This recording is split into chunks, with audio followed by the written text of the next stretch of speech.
Hello and welcome back to NA Turbo. So you join me under the bonnet of Derek the 216, my newly acquired to me 216R SLI. So you've probably seen a few bits of content around Derek recently, and if you follow my Instagram, which is the same as the channel name, you'll see various pictures of what we've been doing. So just a quick update.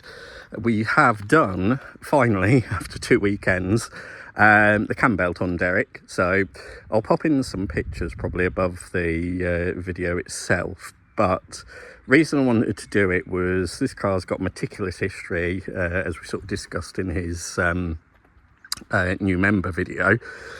So folders and folders, pages and pages of history. The one thing couldn't see is Cambelt change. So I'm not sure what it originally was on these engines, whether it was 6 years and 40,000 or 4 years and 40,000. But I normally stick to a regimen of 4 years, 40,000 and change them. Obviously, if it's earlier, then it gets done earlier than that. So couldn't see any history of it, which was a bit worrying in itself. As I say, the first lady owner was meticulous in it, so I'm guessing it might have been after it came out of the dealership, because on one of the invoices we've got, it does actually have a note on there from the garage that serviced it after it came out of the dealership saying advise Cambelt. So that was kind of a clue. Obviously its history, it was set up, laid up for about 13 years or so. The chap I bought it off, really nice guy, put it back on the road, spent a lot of money reconditioning it, but he didn't have the Cambelt done. So I was going to do it anyway, because it's such a low mileage car at 51,000 miles now. It's worth doing and preserving it. So got all the bits, they arrived. What was a real surprise is we took off the Cambelt cover, which this is a Honda D series single cam 16 valve 1.6. It's a Cambelt cover here, and I've noticed, oh boo, my sticker's coming off already. Sorry for the shaky hitting you against the bonnet strut there. I'm gonna have to put that back on. That was a bit rubbishy from the kit. Anyway, I digress. So yeah, the Cambelt is there. So as I say, at this point I'll probably pop a picture in, because what we found when we took the cover off was a shock. Not in terms of it frayed, it cracked or anything like that, but the fact it still said Honda written on it, which obviously this is a Honda engine. So we could only deduce from this that because the lady was so meticulous keeping every invoice and receipt for all the service history the car's had on it, it's still the original Cambelt at 1994, so that's 32 years. So what we were looking at, and I'll put in the flash over, is a 32-year-old Cambelt, which was quite scary. One reason the chap who I bought it off had put, I think, about 4,000 miles on it. I put probably another 400 on it. I know, bad on me, before looking at it. I didn't actually save the Cambelt, unfortunately, to give you a view of what it actually looked like when we took it off. But there wasn't any cracking in it, any noticeable cracking, anything that was going to go ping immediately, which obviously is testament to Honda and their original Cambelts, given it was 32 years old. But it did run a little bit rough, and when we sort of pressed the Cambelt, because again, Cambelt and tension original, there was more slack and you could actually move it around, which obviously is not desirable, because then at best that can move things like your timing sequence, etc. At worst it could have slipped off the pulley altogether. So yeah, that has to be a first in all the cars I've had. I think all the cars Ryan's had as well, to have a Cambelt that we're guessing is roughly 32 years old. So yeah, it was less than desirable, but fair play to Honda that it hadn't actually degraded in terms of the rubber, but either the tensioner or the pulley wasn't doing its job fully, or the material, the rubber had relaxed. But yeah, phew, I think is the only words for that. So we did say we would actually film this and show it to you, but I'm honestly quite glad we didn't, because there was a fair amount of swearing and that would have probably got me banned from YouTube. And one of the main reasons, again, not blinding you with history because you're just looking at an engine at the moment because we've done the work, but the crank pulley, which is obviously buried down here and you can really only see when you take this wheel off, has a little access hatch to the crank pulley bolt. Anybody that's researched the Honda D series engine, it says these are very, very tight. So Ryan's had 2 Honda Ds in his Tomcat previously, and he told me, polite words, they were a bugger. So they were on his. He managed to get them undone after, again, lots of huffing, puffing and swearing. So we stripped the car down, which was a few hours.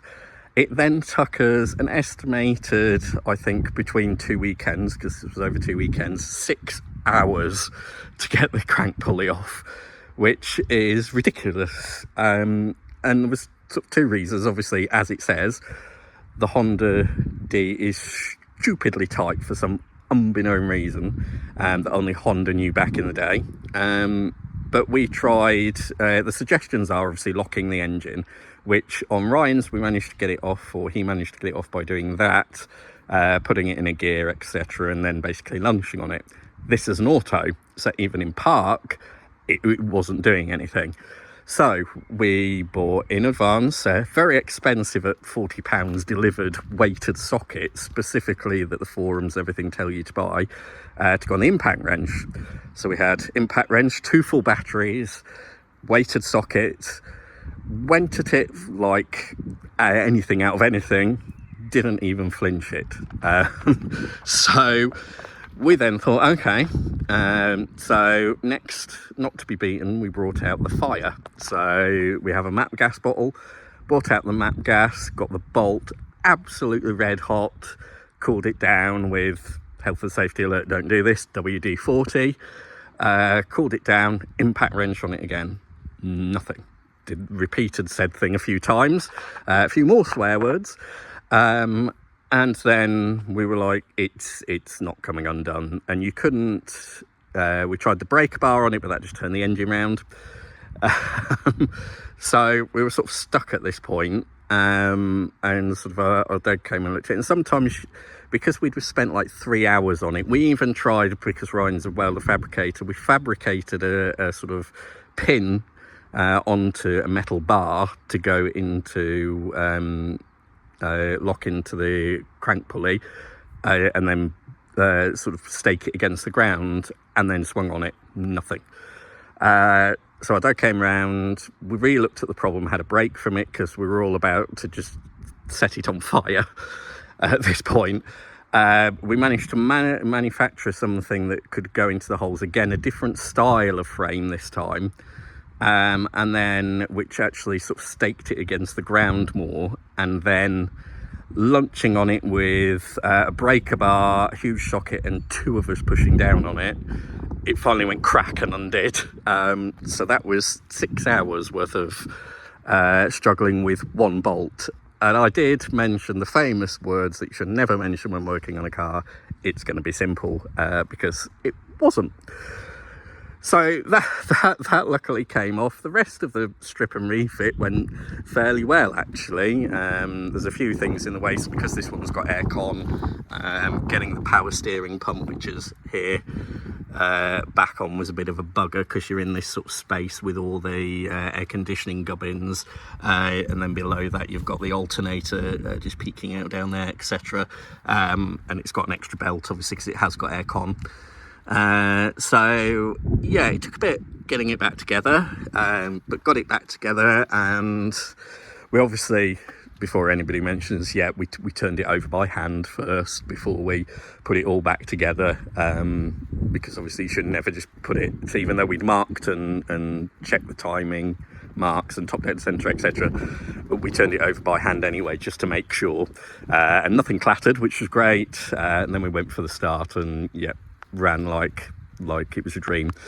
So that was it, and rebuilt him back up. Sort of a win, sort of a loss. We re-gassed with one of the Halfords bottles the air conditioning. That actually switched on fine and kicked in fine. Held gas and went quite cool for a night, but I think 13 years have dried out the seals in it, so the last one you've charged it up for about a day and then it leaks out again, so I should be looking for some new seals, and then have an extrusion and a regas on it, because it's worth it. Literally, we put the gas in, got it up to the right pressure, and boom, the compressor switched in, quiet, no noise, no whining, nothing.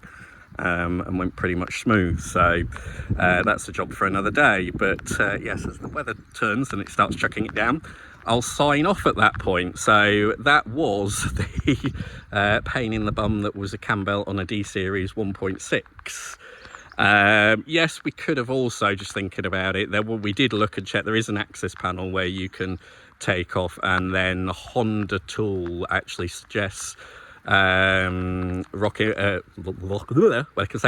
locking the flywheel with a tool, but we looked at that and that was stripping out more stuff, etc., and auto box, whatever, so we just decided to persevere the way we did, and luckily eventually it got it. But the only piece of advice I could give is, if you're to do a Cambelt on a 1.6 Honda D series, let a garage do it, because that was far too much swearing and cursing and scrape knuckles and wanting to set the car on fire. But nevertheless, I didn't. Here he is. So yeah, thank you for watching. Do hit like and subscribe, and we'll see you again soon. Thanks for now.